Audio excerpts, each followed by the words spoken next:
Hello my friends, and welcome to another video by Moonlit Sea Prints. My name is David Kutcher. I'm the owner of Moonlit Sea Prints. I'm based in East Hampton, Massachusetts. We sell Japanese woodblock prints, shin-hanga, sosaku-hanga, ukiyo-e, from a wide variety of artists. When people come into my gallery, they often ask me, who is the artist that I should be the most interested in, or that I as the gallery owner, find the most interesting.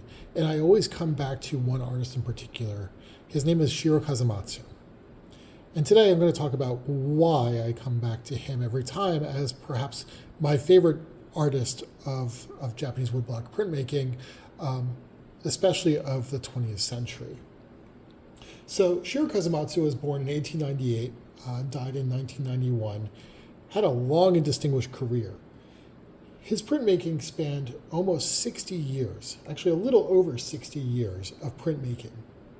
He began with Watanabe Publishing Company in 1919 and published until about 1940 and doing about 50 prints.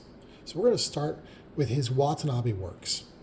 So this is one of them. I'm not going to go through the titles of all of them, but essentially with Watanabe works, they were very stylistic of the time. He was doing pieces side by side with Hasui, with Ito Shinsui, Onoto Koitsu, a bunch of other artists. And most of these are very much images of Japan in a very specific style, trying to get across I'm not going to say a bygone, but a very much reminiscent view of Japan during the time. They have classic Watanabe styling. They have the Watanabe Publishing seals. This one is the 6mm seal, but you'll also see the seals in the margins like you do in other Watanabe pieces. I'll start flipping through these.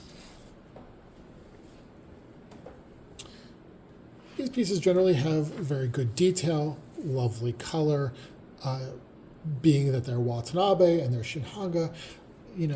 You'd have Shiro Kasamatsu do a painting, do a sketch, bring it in to Watanabe Publishing, and he would sit down with the printer and the carver, and they would work together to create the final product.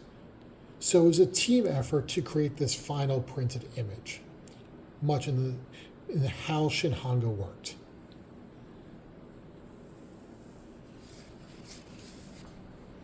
And they're all beautiful images. Very well executed. Bakashi shading, lovely colors, detail where you'd want detail, lack of detail where you wouldn't want detail, some more than others.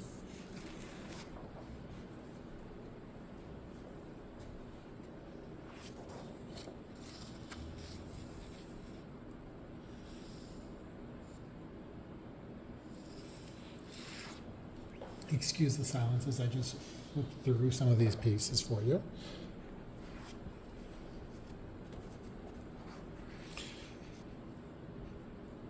But you'll see they feel similar.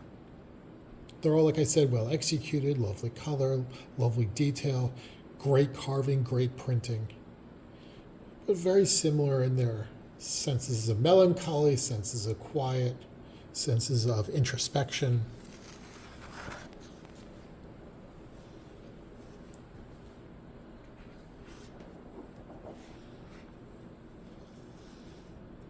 And again, he did about 50 pieces for Watanabe during the years of 1919 to 1940, which brings us to the outbreak of World War II.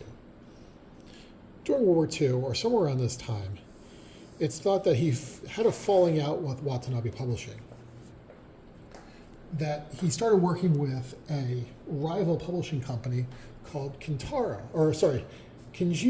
which I unfortunately don't have any pieces during this period. But it was a little bit during the war and a tiny bit post-war, and he only printed about 10 images for them. But after the war, he began working with another publishing company called Onoto.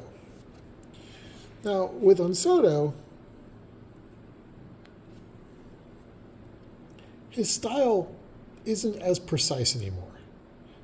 The lines are thicker, the colors are fewer, the treatment is a little less precise. With Onoto prints, you can look in the margins, you can usually date a first edition from a later edition by looking for these four groupings, which would constitute a first edition. With this next one, you'll see a later edition printing, also by Onoto. We'll only have three groupings. That's generally how you can tell with Onoto prints whether it's a first edition or a later edition. Again, the carving has changed. You can see the lines are definitely thicker, not nearly as precise. The color's fewer. The treatment is a little more, I wouldn't say childish, but definitely looser. The compositions are always lovely, but really what changed was the publishing company. And perhaps their skill of carvers and printers was different. And again, you're noticing that the colors are very much fewer colors. Less bokashi shading, bigger blocks of color instead. Again, this is a first edition of this one, but with lovely color. Now, he did almost 150, if not more, pieces through Onoto. So very prolific during this time period. And it was maybe 1952 to 1959. So in 7 years, over 150 pieces. Very prolific, first editions, multiple editions of many of them. But it's clear that that's not where he was going to stop. Around this time, around 1955, so in the midst of printing with Onoto, he went his own direction, and he did what's called sosaku-hanga, which means self-published, self-printed, self-carved. He did it himself. He wanted to be the person who took over the entire process, from coming up with the design, to carving into the blocks, to printing them. And you can see where his style goes to.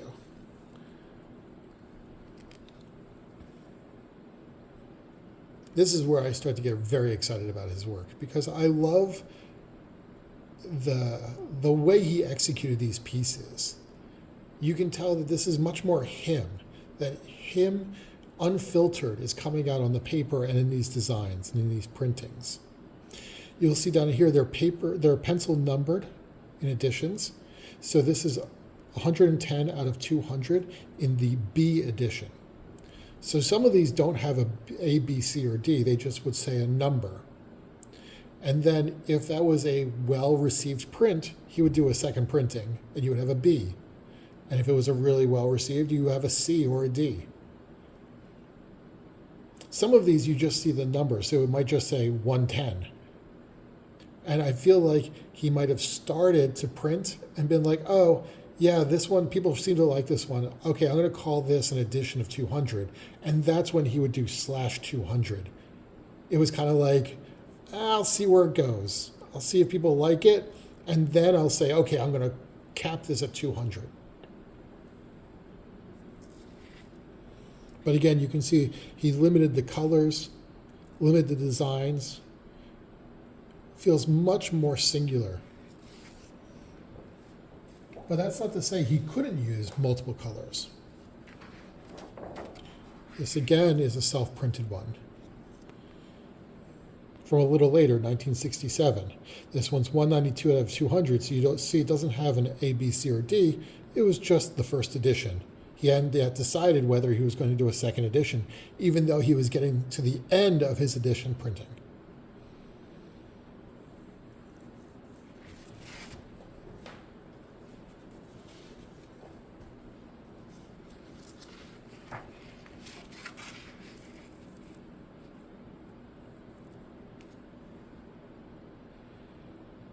I think you'll agree that there's very much a different feel in these than his earlier prints. If I were to bring one out, you'd be like, how is that the same artist if you saw them side by side? And in fact, let me go grab one so that you can see them side by side and be like, how is that the same person?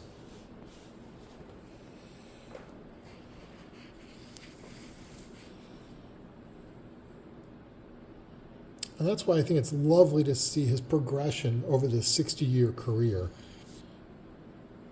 But what I like about it, like I said in the beginning, is that it was a career, I think, of finding himself as an artist.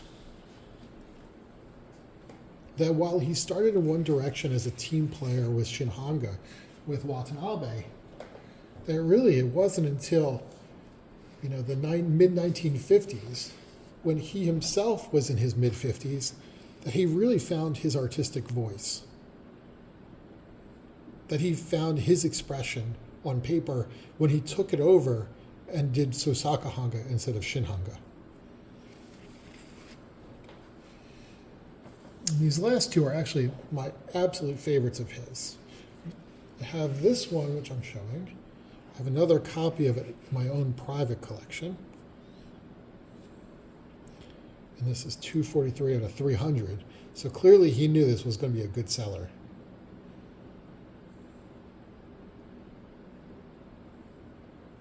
It's been pointed out to me that there's also a M.C. Escher print that has a very similar design. Not the same by any stretch of the imagination, but the same idea of the reality in the puddle and the fact that the puddle is higher contrast and brighter than the surrounding areas around it. I absolutely love this because I adore going for hikes, especially with my dog and my kids and my wife. And this is a scene that's very familiar to me and to maybe all of us, but we've all looked into the looking glass of the puddle and felt this way. And I love that he probably felt this way as well, but also that the fact that it's 1955, and this is from the first year that he started doing self-publishing. So I can see him coming out of the gate and going, okay, I'm really going to dive into my own works, my own feelings, and that this came out of that.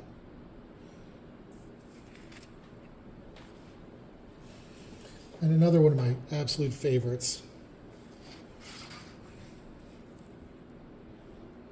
I just love the composition of this one, of the bonfire going up and the smoke between the trees and that little bit of warmth right there. That's all there is, that little bit of warmth.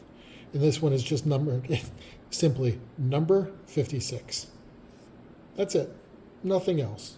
No out of anything, just number 56. But again, getting back and comparing his early career to his later career, how do you go from this to this?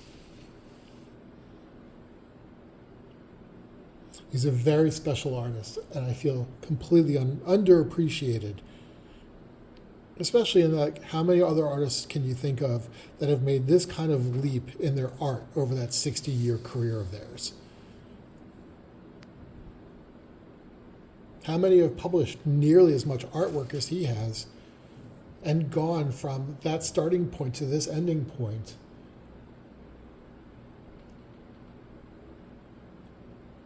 This is one of the reasons why I created the website shirokasamatsu.art, was to create a catalog for his artwork so that people can really appreciate the full breadth of it, because there's so much, and being able to search and filter and sort and look at age, year ranges and everything else was very important.